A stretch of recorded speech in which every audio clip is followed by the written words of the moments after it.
Hi, it's Brian. Today we're talking about creating a healthy environment for weight loss.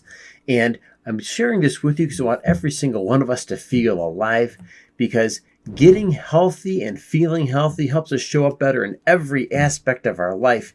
And of course, the only thing I'm asking you to do is hit that subscribe button, hit the like button, and I'll be right here to help guide you through some of the pitfalls and some very, very simple solutions to create that environment and get you pointed in the right direction.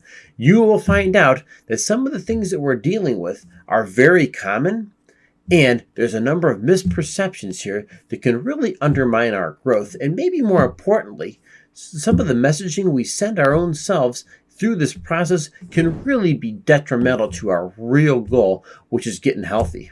So, according to Psychology Today, much of weight loss really is a psychological phenomena. Now, we always say, well, take a look at me in the mirror. That's the real problem.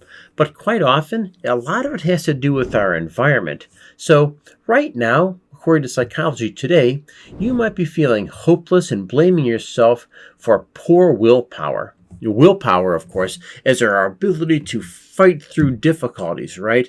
And maybe you've been a former athlete. Maybe you're the kind of person who always considers yourself a fighter, somebody who's successful. And now you're feeling really overwhelmed, and to a degree, you're feeling kind of stuck in a quagmire.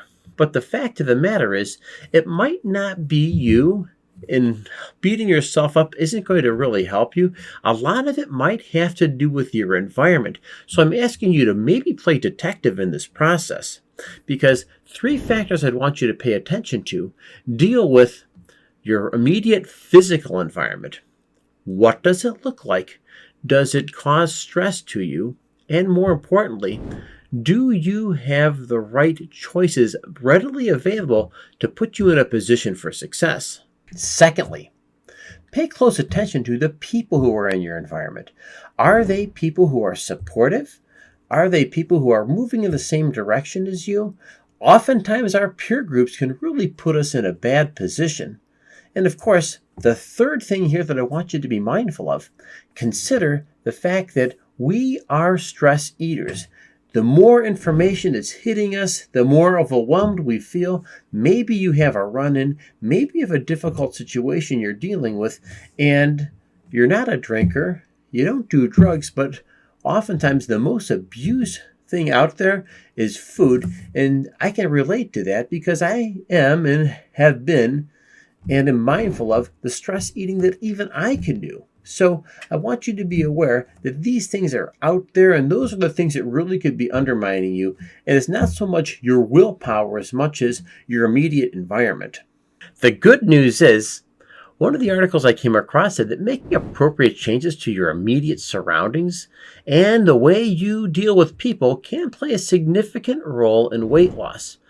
I like this article because it broke things down to 2 points: environment and people. That discounted the fact that we could really be feeling a tremendous amount of stress in the process.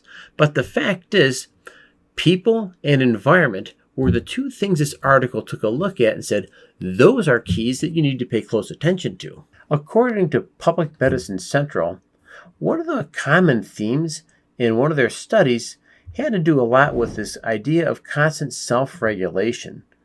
I guess we'd call that mindfulness in 2023.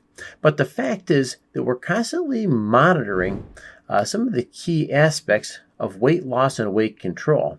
So if we're paying attention to our environment and our reactions to people, those are two critical places to pay close attention to. More specifically, self-regulation and monitoring what we're doing can really help mitigate damage. Translation: we need to just be aware in the moment of what's happening, and maybe more importantly, track those moments. Now, you might be saying, well, what's the solution here, Brian? And I'm here, hey, how about doing something very simple?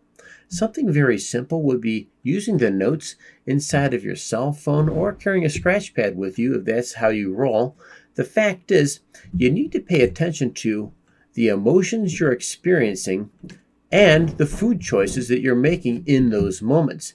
You will find, no doubt in my mind, you'll find that Oftentimes, you'll notice that there's an environment that you've been placed into where you make a bad choice, or quite often, there's something else that's even more penetrating, which is the people you're around or the interactions you're having with those people that are really kind of undermining where you want to be.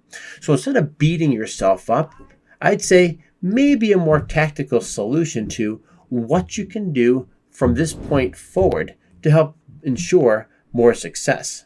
And of course, having success really boils down to maybe having a plan.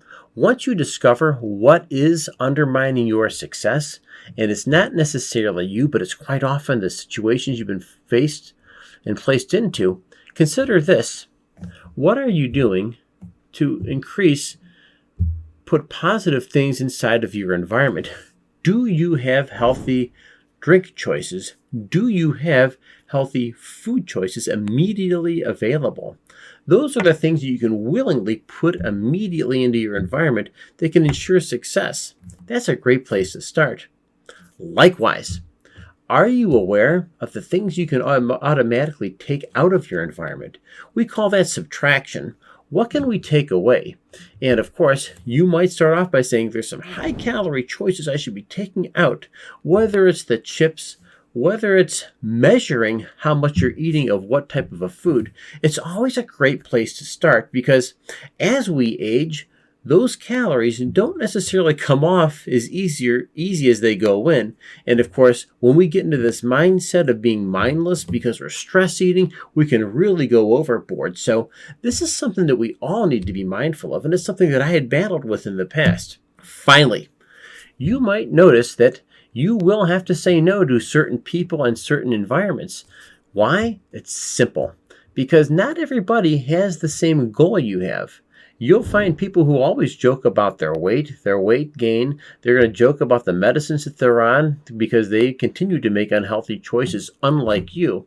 And maybe more importantly, they could be the very people who are undermining your success and your desire to get healthy. And of course, you've got to be mindful of that. And maybe, just maybe, you can become that inspirational character, the person who makes right decisions, and you can help other people go that direction as well. Quite often, it takes one person to stand alone to make good choices. And I'm here to say you can be that person, whether it's in your workplace, whether it's in your family, whether you're just standing alone to get healthy and come up with an environment that makes it work. Being aware is 90% of the battle. And of course, having a plan to move forward is your other key. Hi, I'm Brian. I help people get healthy, stay healthy, and live the life they deserve because every single one of us deserves to feel alive. I only ask that you hit the subscribe button, hit the like button, and if you need additional help, I've got a Start Now program right below. It's absolutely free, and it will concentrate on 3 areas to help push you in the right direction. Also, be aware of the 30-day challenge if you are somebody who's more serious about getting started immediately. And of course, finally, the Get Healthy program. I'll catch you in the next video, and thank you for taking a few moments to pay attention and take your health and make it a priority. Thank you.